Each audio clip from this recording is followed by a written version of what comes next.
this is Jay Rotting. This week's selection on Couch Critics is Carnosaur. You know, in 1993, audiences clamored for a movie that featured dinosaurs going wild on a bunch of people. Well, they clamored for two movies that went crazy on a bunch of people, and one of them came out victorious, Carnosaur. Tune in this week, and you'll see what all the rage is about.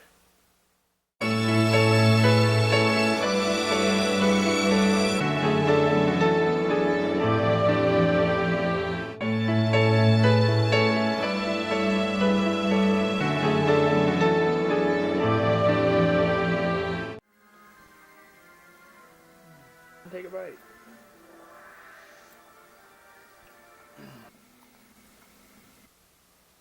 Hi, I'm Anthony Stewart. I'm Jay Rotting. Welcome to Couch Critics, the breakfast edition. As you can see, we've assembled quite a bounty of food for us to enjoy.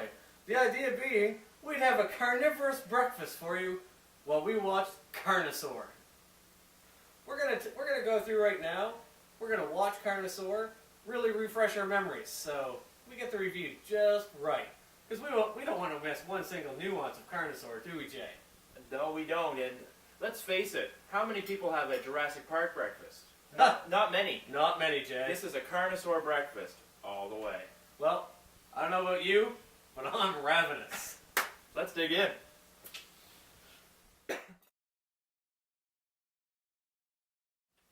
Oh, Whew. That was a great Carnosaur breakfast. that was an excellent breakfast. Thanks a lot, Jay. Don't thank me. Thank the inspiration that is Carnosaur. That's true. Carnosaur breakfast and Carnosaur the movie have two things in common. In order to make them, you have to break a few eggs. That's true. There's something in the movie that makes the Carnosaur go wild. He has to eat everything in his path. And that was us this morning. No. And we laid the food out, and boom, there was no chance. The breakfast stood no chance against our appetites. My colon's not going to stand a chance later. Mine neither. Well, let's cut to the chase. Let's get to the movie, I guess. Yeah. So, with Carnosaur, what we have is we have a movie that came out around the same time as Jurassic Park. Yeah. It actually beat Jurassic Park to the box office. Well, which you can see from its staggering numbers. Well, of course. I mean, the movie has better production values all around. I mean, better puppetry for sure. Oh, I haven't seen that kind of puppetry, Jay, since Muppets Tonight. Me neither. And that's some sweet puppeteering. Yeah, and Kermit never looked so carnivorous, I gotta say. Diane Ladd is the main player in the movie.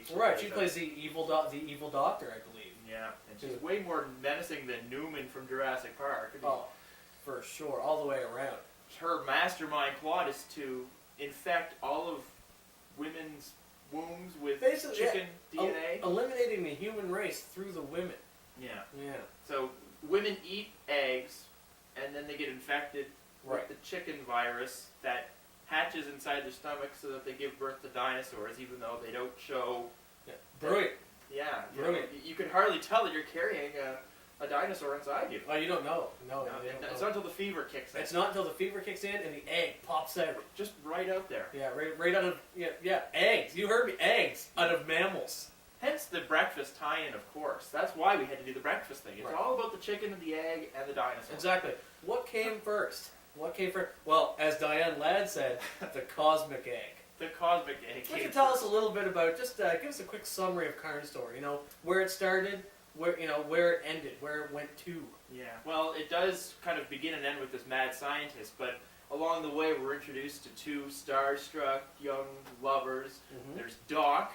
Doc, the surly night watchman. Who's a drunk. Who's a drunk.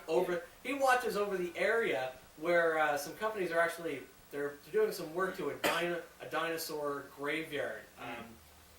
And there's a bit of work being done there, so he's just a night watchman.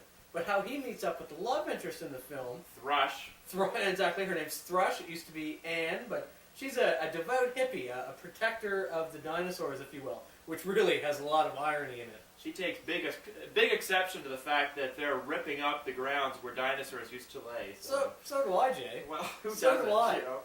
So let's just watch a quick clip introducing the Carnosaur himself, and I think you'll be Well, I mean, if there's any children out there, you might want to cover your eyes. The Carnosaur is not to be trifled This with. is a graphic sequence. Very graphic. Are we also going to show the... I think we'll show a little clip, just kind of giving you a feel for Doc and Thrush. Yeah. It's just a little clip of them introducing themselves, and we'll put that into the mix with this little Carnosaur montage that we've whipped up for you. There was actually no trailer on the DVD, so we've kind of made our own trailer here. We can call the second portion When Doc Met Thrush. You could honestly make a whole movie just out of those cut scenes. Yeah, there could be a sequel just... Well, let's not get ahead of ourselves. There is a sequel. What am I we'll saying? We'll talk about that. We'll talk about that later on. All right. Let's go to a clip. Yeah. Now is the time for me to rise to my feet. Wipe your spit from my face, wipe these tears. Greetings, green brother. Now is the time for me to rise to my feet. Wipe your spit from my face, wipe these tears from my eyes. I've got to take my life back. One. Call me Doc. Everyone else does. Rush. Rush. What name is that?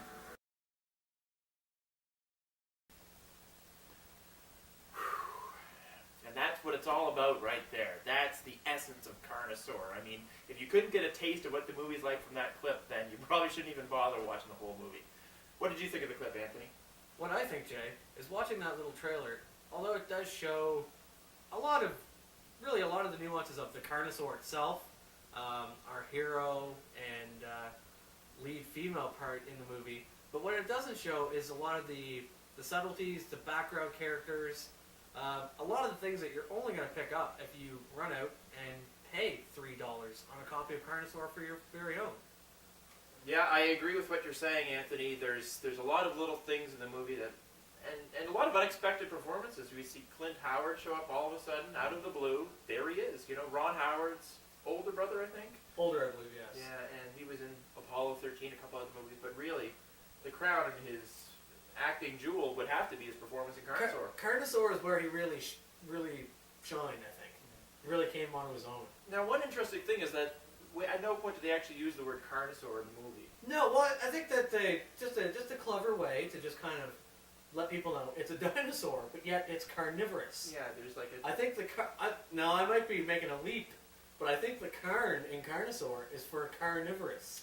I am totally with you on that one, you know, and there aren't many Carnosaurs out there, you know, that go by that name. Sure, I'll give you that. And there's no carnivals in the film, so I'm guessing that it's safe to rule that one out.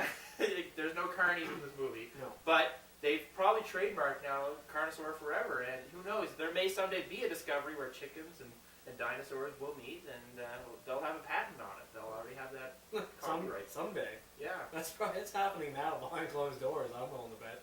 So overall, there's a lot of really magical scenes in the movie. Mm-hmm. Some of them really not so magical. What's your favorite scene in the movie, Jay? I'd have to say it's when the guy is out taking a leak and all of a sudden he gets pounced on by the Carnosaur, who incidentally always sees through green filters. Right. Green infrared filters. That's how you know it's the Carnosaur watching you. When I saw this movie years ago in college, and the scene that always jumped out at me is when the Carnosaur is kind of he's hobbling towards the steel machine, and yes. there's the older hippie on there, and he just looks up at the Carnosaur and says, "Peace, green buddy," and the Carnosaur proceeds to kill him. Now, the interesting thing about this man saying "Peace, green brother" is that the evil scientist, Miss Ladd herself, the reason she's doing this is because in a million years she pictures a peaceful planet of sentient beings because she's put a bit of man's DNA in with the Carnosaurs. Yeah. But the thing is, in this movie, we see the hippie promoting the peace, and we see the Carnosaur ripping everyone to shreds. She wants a planet filled with Carnosaurs, and that's her idea of a peaceful planet. I don't see her logic, Jay. Actually, the writer and director, Adam Simon, I don't know what he's thinking here because the whole movie's grim by the very end of the movie. And It's really quite a sad ending, actually. Our heroes aren't actually able to be heroes at the end of the movie. Well, yeah, it's a real kind of apocalypse ending. It's kind of a downer. If you're on depressants, I wouldn't watch Carnosaur, or maybe just watch it up until the end. then just shut it off. Yeah, go into it with an open philosophical and theological mind because there's some questions that it raises, you know? There's some questions that are raised, and honestly, there's some questions that are answered by Carnosaur, I think. Strangely enough, yes, I agree. So overall impressions? overall impression, if I was rating this movie, with, say, a T-Rex being an awesome movie and a